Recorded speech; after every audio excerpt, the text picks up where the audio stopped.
They say strength is loud. That power must be projected, performed, seen. But what if they were wrong? What if true power is invisible, felt, not flaunted? And what if your calm presence could disarm a room faster than any raised voice ever could?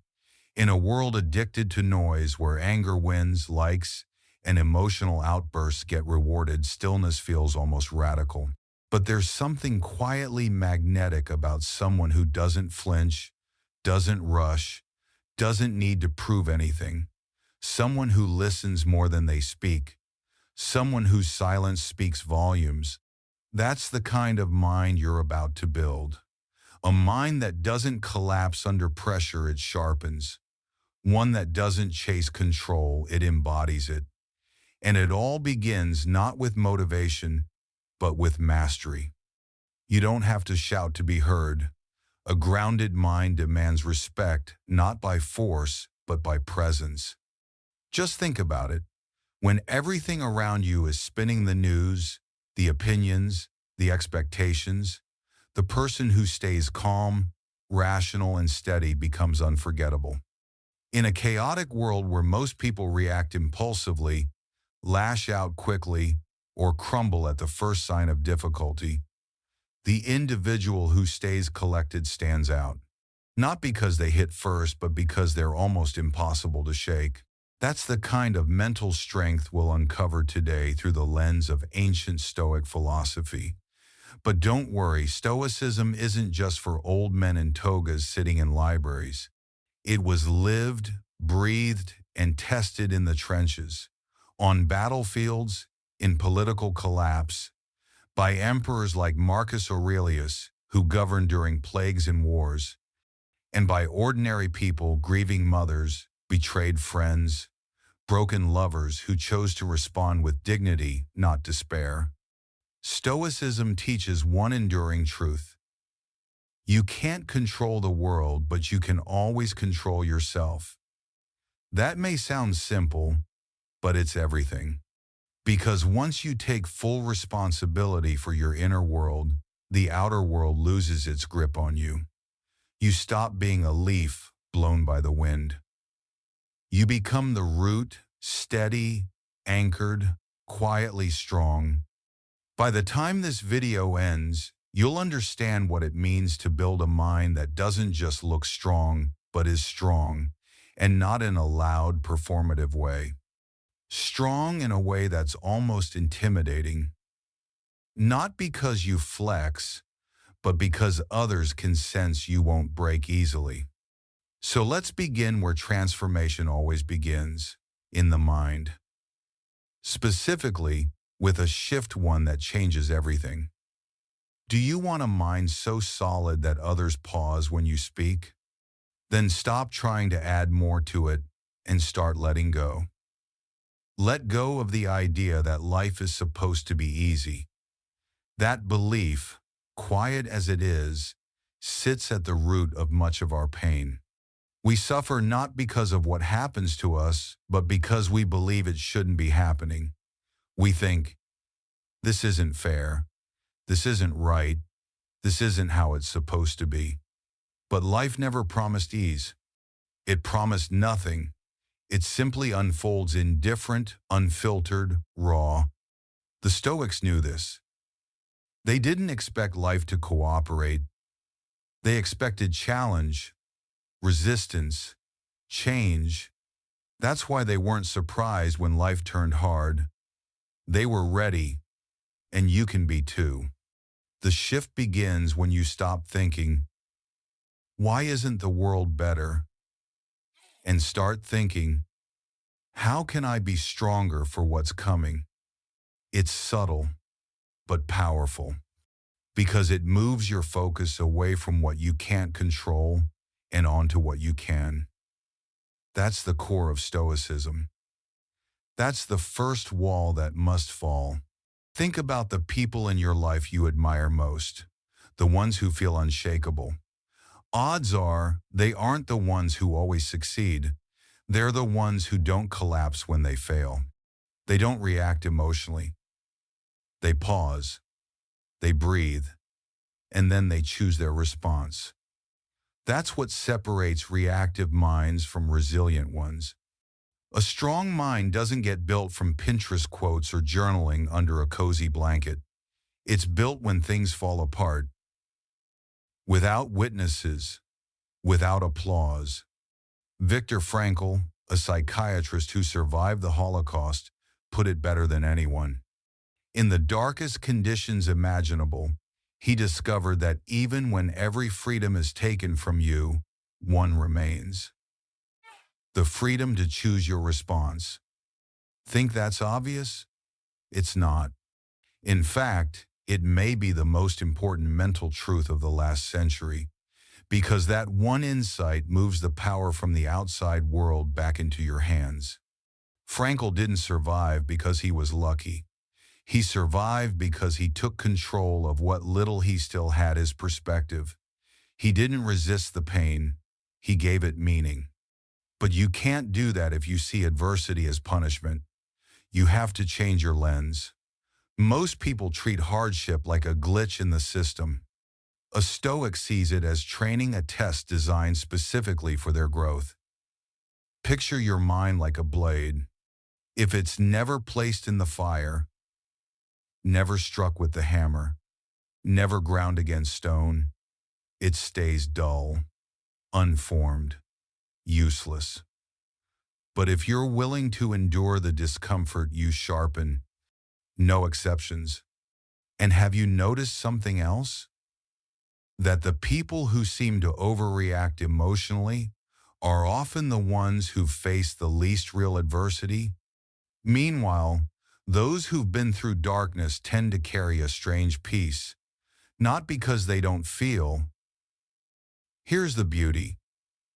You don't have to wait for tragedy to start building this mind. You can train now, right now, just by watching your reactions a little closer, just by asking different questions. When you feel triggered, ask, does this truly matter? Is there another way to see this? If I follow this feeling, where will it take me? These aren't self-help slogans.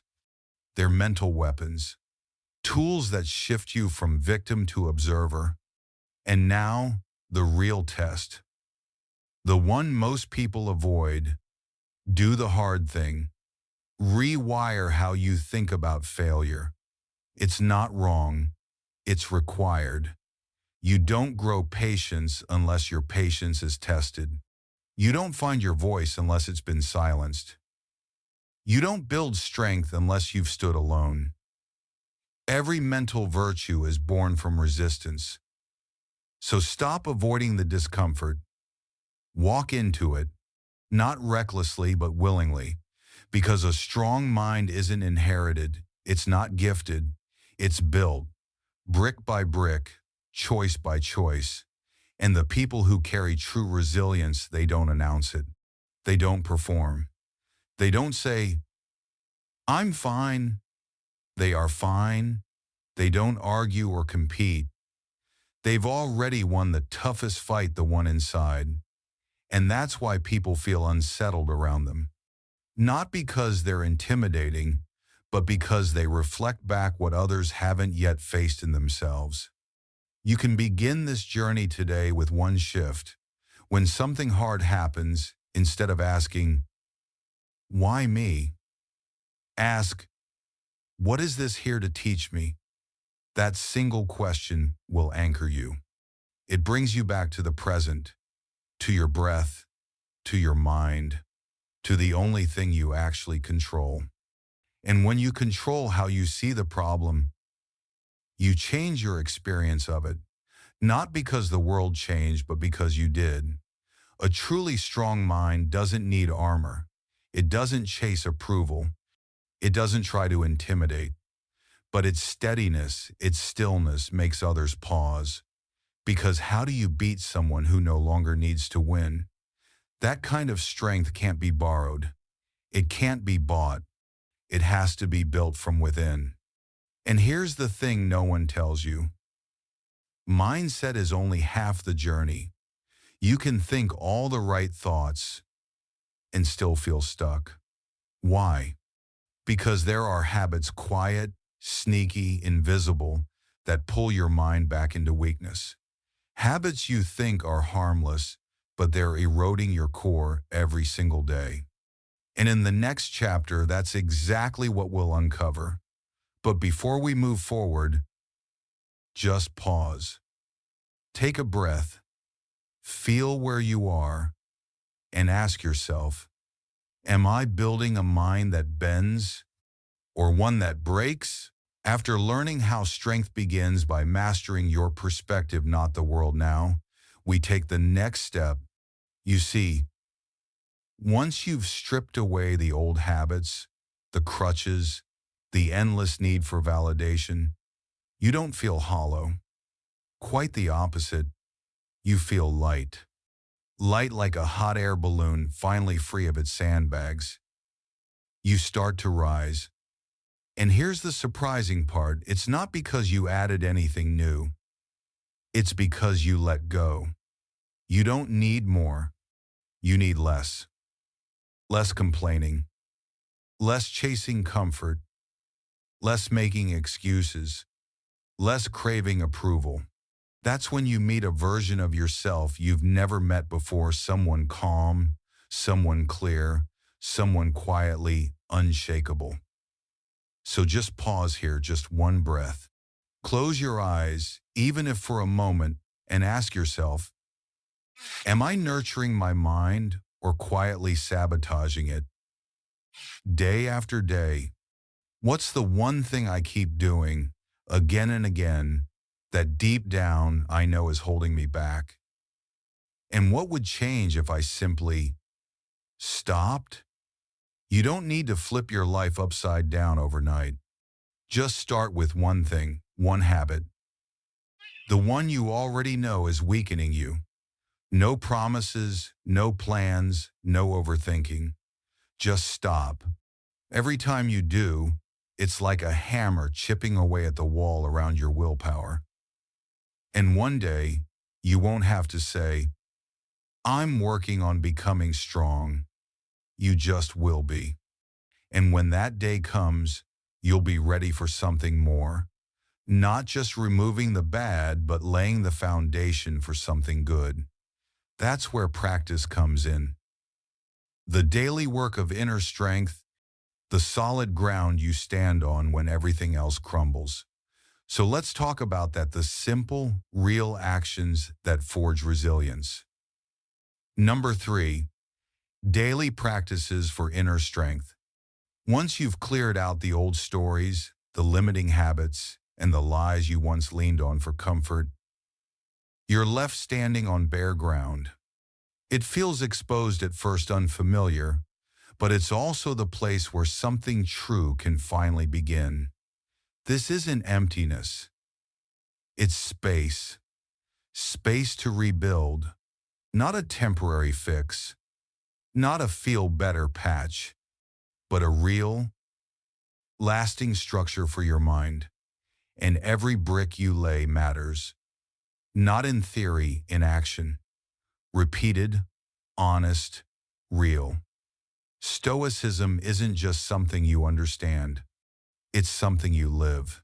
And if you don't practice it every day, you don't really believe it.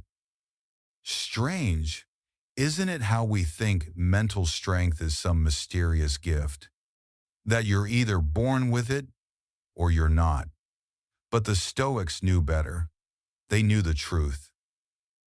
It's a place you build daily with patience, repetition, and discipline. With choices that feel small, but aren't. Like taking a cold shower in the morning. It sounds silly, right? But it's the first test of the day. Will you choose discomfort and regain control, or will you let your patterns win again? Then there's the body. We forget this sometimes, but a weak body can barely support a strong mind. The ancient Romans understood this. The body isn't separate from the will. It's an instrument of it. When you train, when you run, lift, stretch, sweat, You're not just moving muscles, you're building grit. You're honoring your word to yourself. I said I would, and I did. Whether it's raining or sunny, whether anyone sees you or not. So just ask yourself, when was the last time you broke a promise to yourself? Because that matters.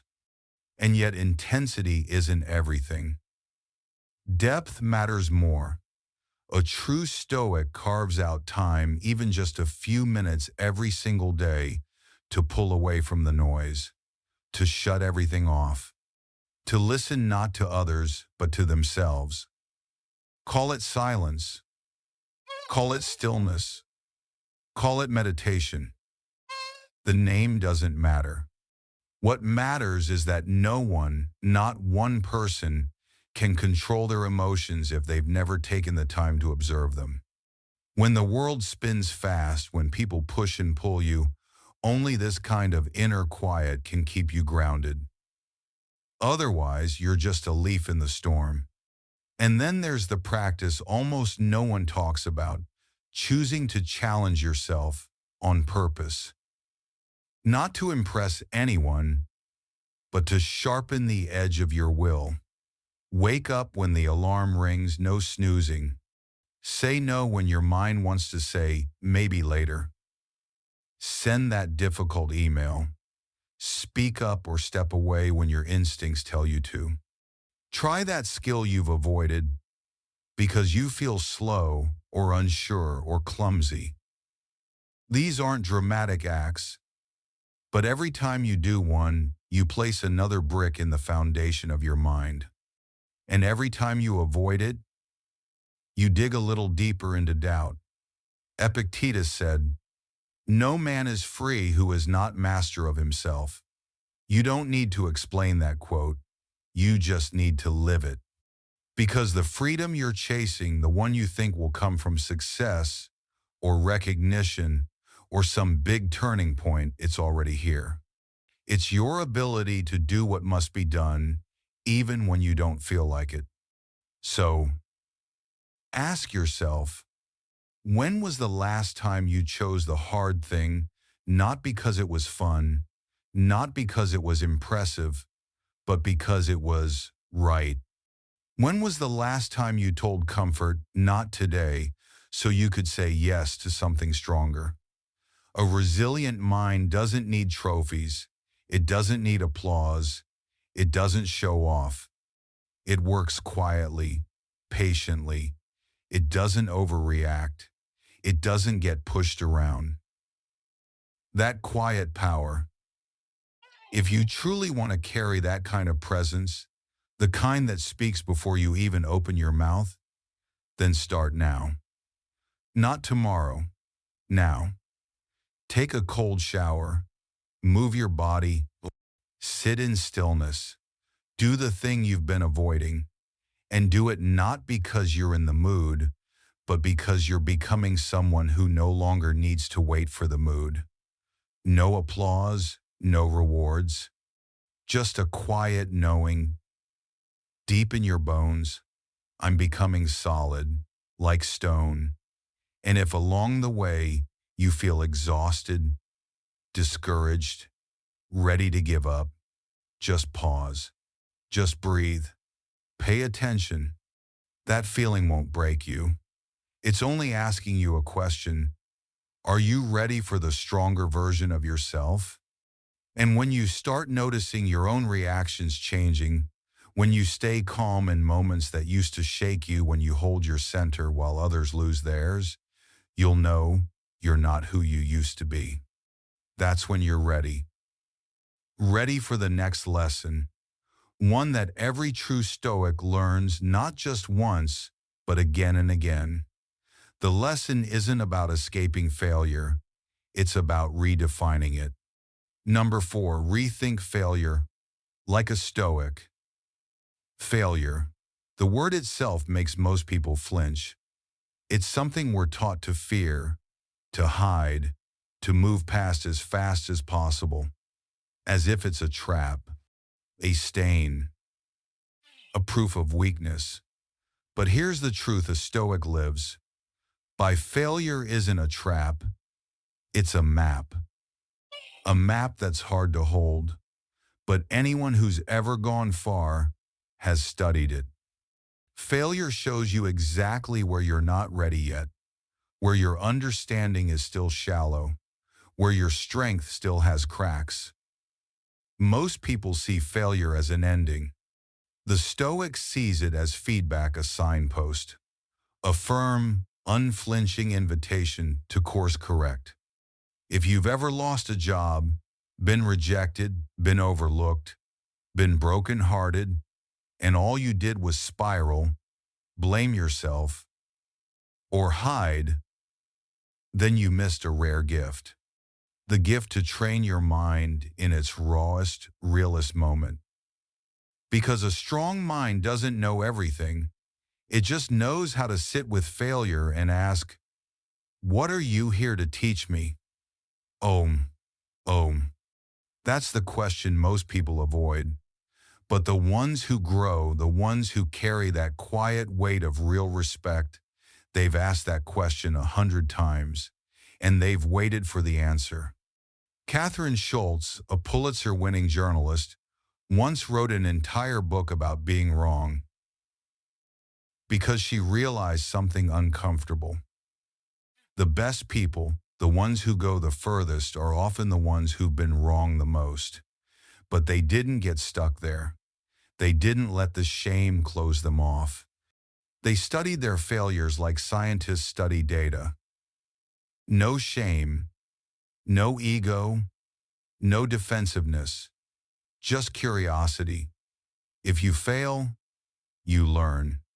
If you learn, you grow. If you grow, you go further than those who cling to being right. So just pause and reflect. What mistake are you still carrying? The one that keeps you from trying again? The ego that won't admit fault, that's the quietest prison of all. A Stoic doesn't deny flaws. They face them. Because they know that if you can't be wrong, you'll never get better. Take Sarah Blakely, the youngest self-made female billionaire in the world. When she was a child, her father asked her every day, "What did you fail at today?"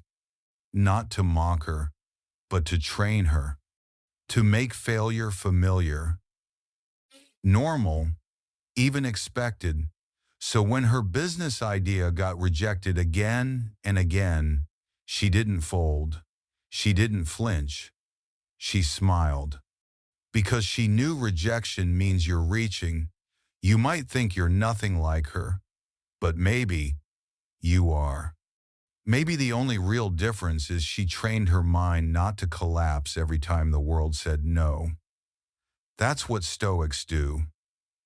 They temper the mind the way a blacksmith tempers steel.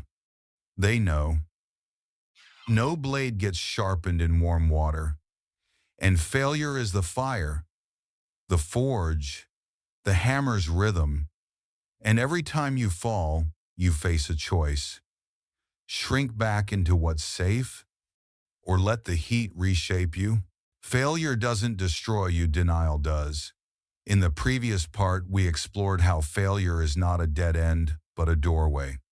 Now we go deeper, because rebuilding doesn't begin with success, or praise, or applause. It begins where things fall apart. And only when you dare to look directly at what's left without distraction, without denial, does rebuilding actually mean something.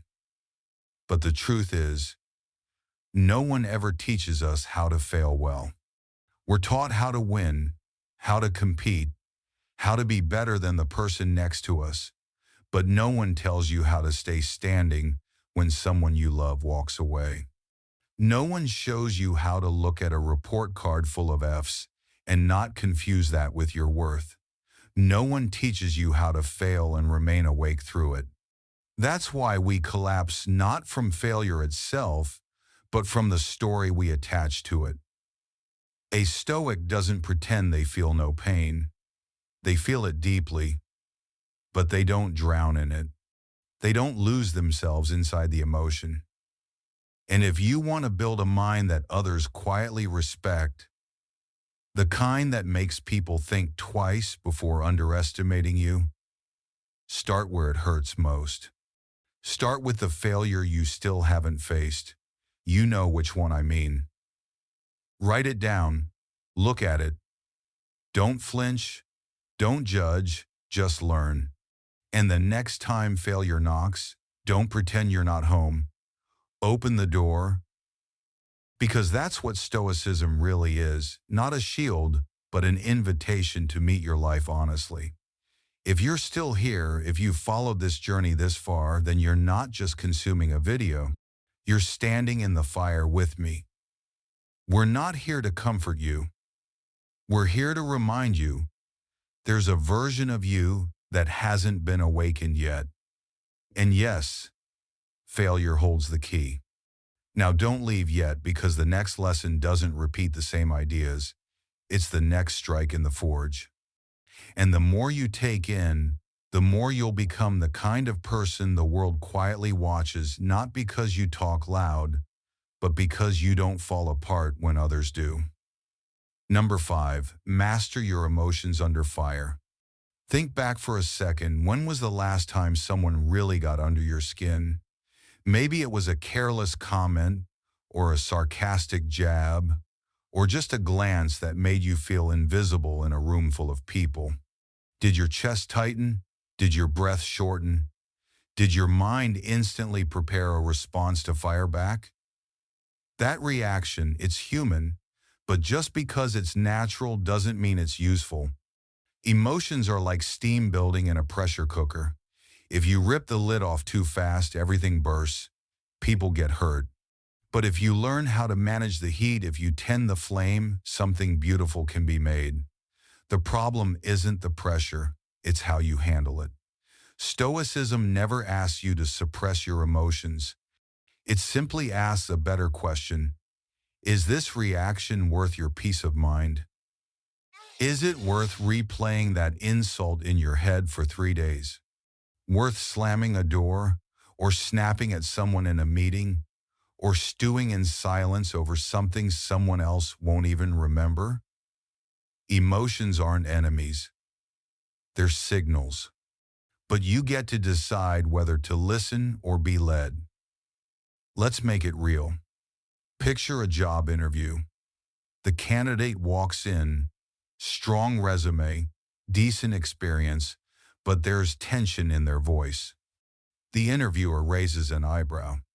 And in that moment, instead of getting defensive, the candidate simply pauses, smiles gently, and says, "Would you mind sharing any concerns you might have?" "I'd love to clarify." Silence. You could hear the air shift. That's not just a response, that's a message. I'm not shaken easily. And that, right there, commands respect. Not because they were the smartest in the room, but because they were steady. Marcus Aurelius once said, "You have power over your mind, not outside events. Realize this, and you will find strength." No poetry, no fluff, just truth. But most people avoid that truth because if you really believed you had control over your mind, you'd have no excuse left to lose it over someone else's behavior. I remember hearing a man in his 50s say, "It took me 15 years to stop arguing when my wife was upset, not because I'm scared of her, but because I've learned that when people are in pain, they say things they don't mean, and I choose not to add fuel to it." He wasn't quoting Epictetus, but in that one sentence, he was Stoicism. Pausing before reacting isn't some mystical trick. It's a life skill, and like any skill, it takes practice. Every morning, try this before stepping out the door. Tell yourself, "Today, I will not react too quickly." And when the moment comes, and it will count to 5. Just 5. No deep breathing. No technique. Just count, like someone who knows their next words will matter, because they will. And if you speak from emotion's grip, you'll likely regret it. There's a line in Proverbs that goes, "A fool gives full vent to his spirit, but a wise man quietly holds it back." Wisdom isn't knowing everything. It's knowing when to say nothing. Try it for a week. You'll notice something. The world won't change, but you will. Your presence becomes heavier, not in burden, but in gravity. People will feel it. They'll argue less, push less. Not because you're cold, but because you're no longer easy to shake. That's power. Staying calm in conflict is strength. But staying calm when someone wants you to lose it, that's mastery. Number 6, build an unshakable mental core.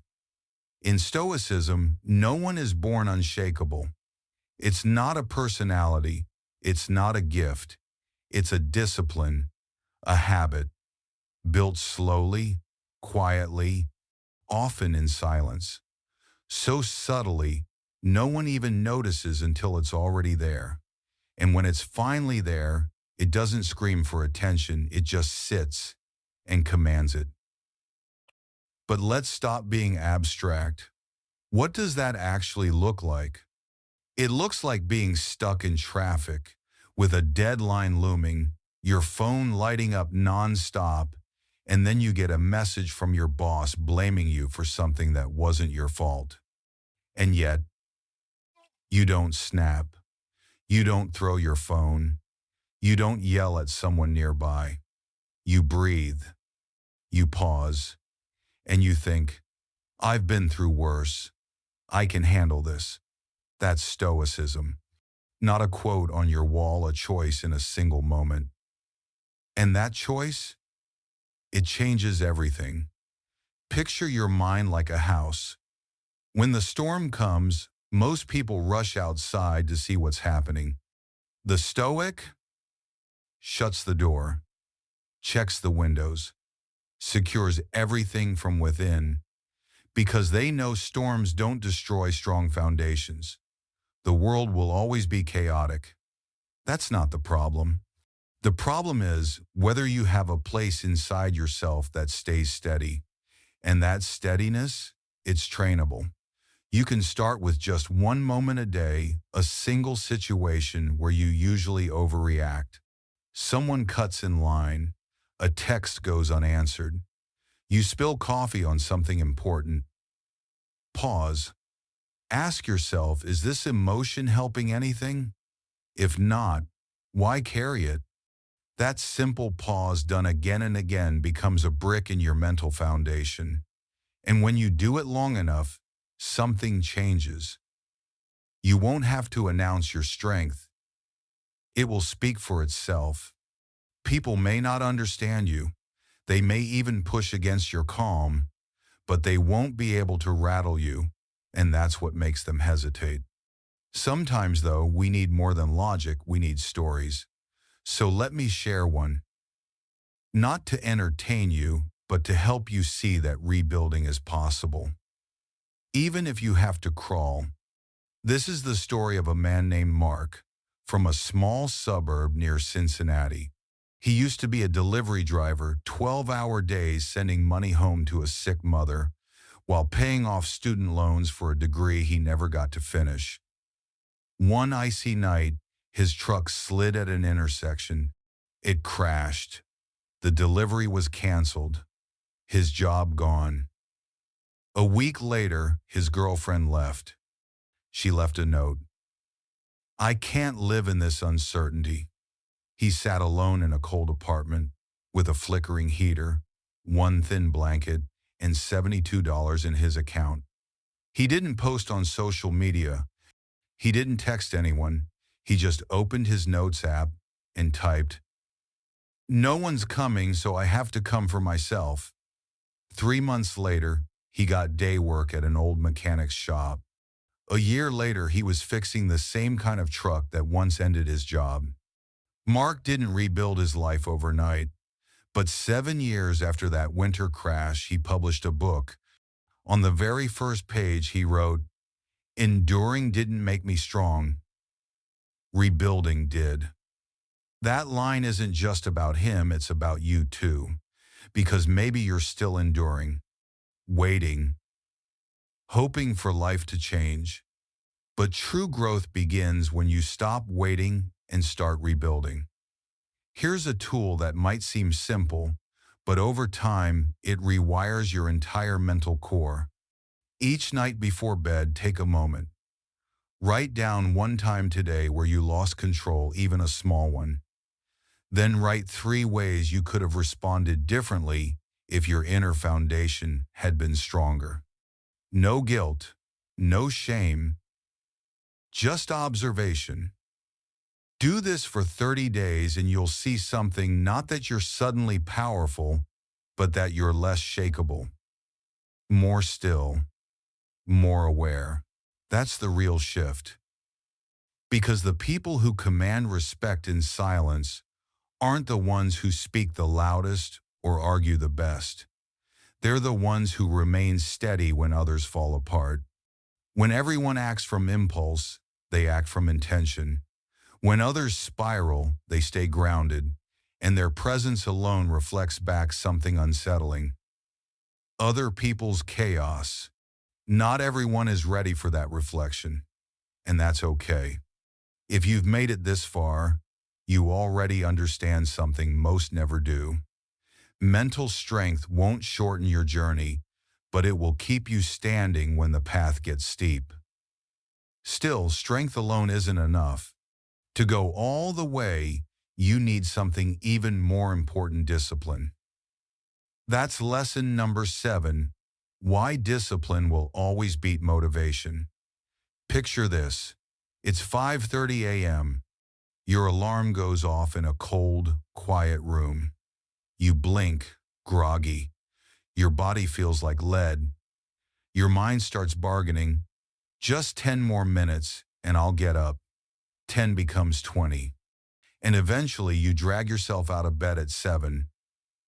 Frustrated. Not because you're late, but because you lost a battle. Again, that tiny negotiation. That's the cost of an undisciplined mind. It's not about weakness. It's about structure.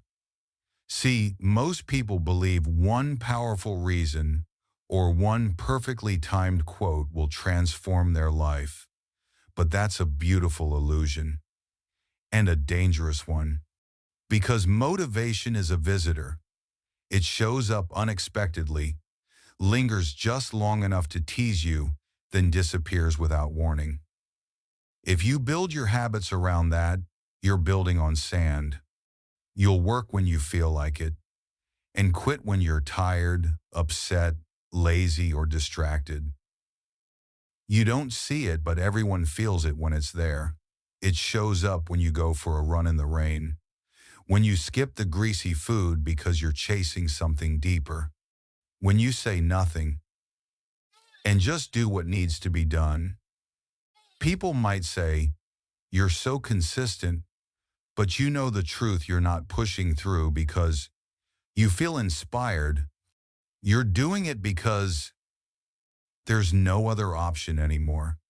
You've turned the right actions into reflexes. No debate, no inner negotiation, just movement. That's the power of discipline. Look closely at the people who succeed quietly but consistently. They're not the loudest. They're not the most energized. They're the ones who understand something most don't: emotions are variables. But action must stay constant. A writer writes even when they have nothing to say. A swimmer trains even when they're grieving. An entrepreneur reads even after a crushing failure. These people don't depend on sparks, they build systems. Got a goal? Lose weight? Launch something? Finish a book? Great, but goals are only direction. They don't create movement. Systems are the wheels. 5 workouts a week. No junk food in the kitchen. 500 words written before breakfast, even if they're awful. That's where the shift happens. Discipline becomes your quiet guardrail. Not a drill sergeant, but a gatekeeper. It doesn't let you delay. It doesn't ask for your mood. It just holds the line. And in a world where everyone waits to feel motivated, the one who acts regardless becomes unstoppable. Today, strength doesn't come from charisma or clever words. It comes from quiet consistency, from showing up over and over. Even when no one's watching, you don't post about waking up early. You just do it day after day. You don't talk about training. You just train in silence. And over time, the results speak louder than anything you could say. That steadiness, it unnerves people because they know they can be thrown off course easily. But you keep moving. Think it sounds boring? Maybe. Truth often is.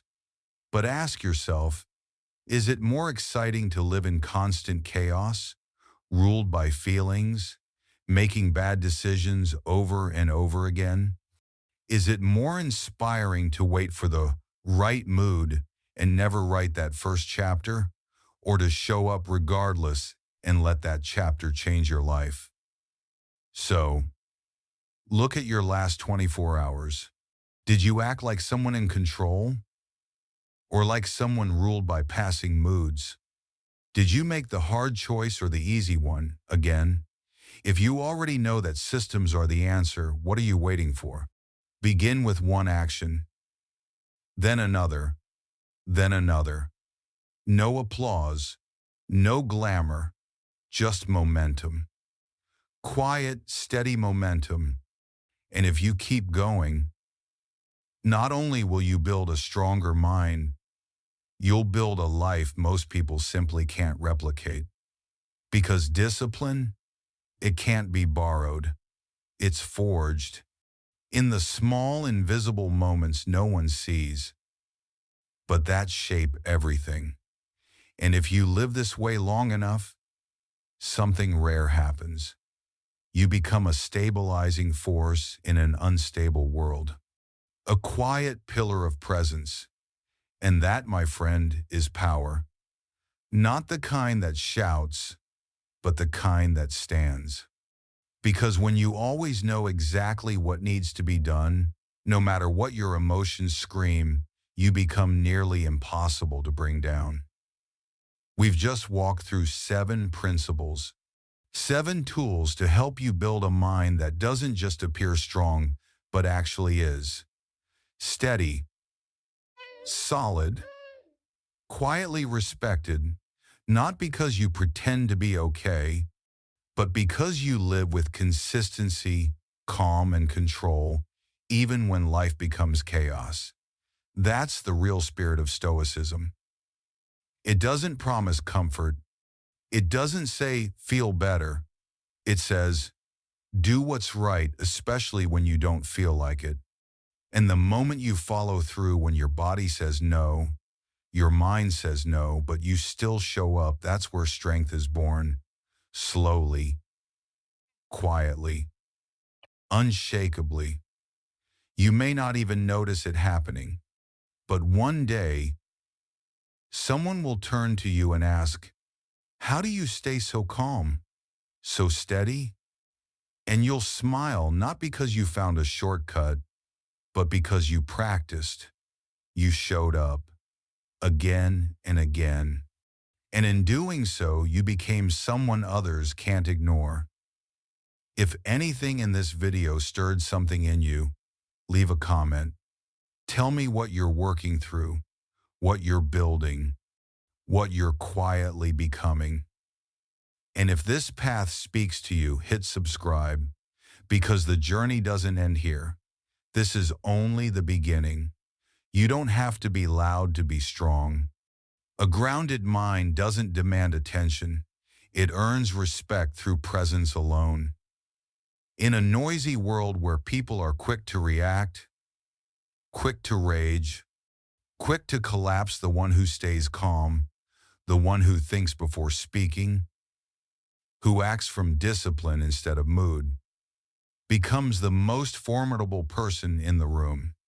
Not because they strike first, but because they are nearly impossible to shake. After everything we've explored about silence, about discipline, about building an unshakable mind, one freedom still remains: the freedom to choose your response. Viktor Frankl discovered this in the darkest of places. He didn't escape suffering, he transformed it. He didn't survive because he avoided pain. He survived because he gave it meaning. Most people see hardship as punishment. A Stoic sees it as training. Life isn't happening to you, it's preparing you. Your mind is not born sharp, it's raw metal. And unless it's hammered, burned, and tested, it stays dull. But once it's forged, it becomes something no chaos can bend. Have you noticed that those who overreact to small things are often the ones who haven't faced anything real? While those who've been through deep pain tend to carry a strange calm, not because they don't feel, but because they've been refined. But here's the good news. You don't have to wait for life to break you to build this strength. You can begin now. Start small. Start by noticing when you overreact. Ask yourself, does this really matter? Can I see this differently? What will this cost me if I let emotion drive the wheel?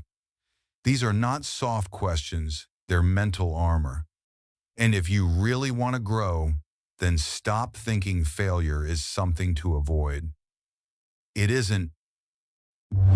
It's the starting point. You don't develop patience when everything runs on time. You don't build conviction unless someone stands against you. You don't build real strength unless, at some point, you've had to stand alone. That's where the mind is built. And when your inner world becomes steady, you no longer need to say, I'm strong. People will feel it, because you no longer try to win every argument. You no longer chase being right. You no longer need the last word. And that's what unsettles others, not your volume, but your calm. Because your presence becomes a mirror, and not everyone is ready to face their own reflection. Want something simple to begin?